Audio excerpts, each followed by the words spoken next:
a do jetë basti yt që ti të sjellësh kokën e varrosur në Stamboll të Alipash Tepelenës, sepse bëri përpjekje Sali Berisha kur ishte kryeminist, por nuk e solli. Premtime kot thoti, premtime bosh.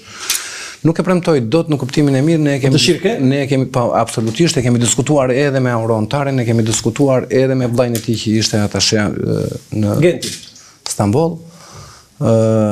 Ka një procedurë shumë të gjatë, nuk e di, kjo nuk kërkon vetëm fuqinë dhe mbështetjen. Tani je deputet tani, sekretar bashkie. Po kërkon edhe mbështetjen e disa faktorëve më lartë. Po tani me Edi Ramën tani komandanti sjellin kokën e Alipashës. Po tani nuk mund të bëj dot premtime kotën se thash fjalën.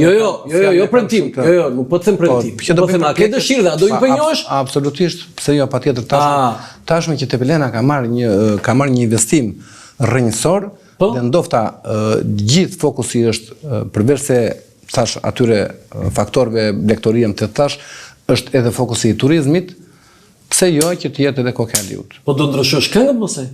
Koka në Tepelenë dhe trupi Riani do thosh. Këngët i ka bërë populli, nuk ndryshojnë dot. Jo, po e solle Tërmet Peçi, po e solle kokën në Tepelenë, do ndryshojë kënga pastaj koka në Tepelenë more, trupi Riani, jo koka në Stamboll. Po te këngët jemi larg shumë po. Po ti këndon, se do flasim për.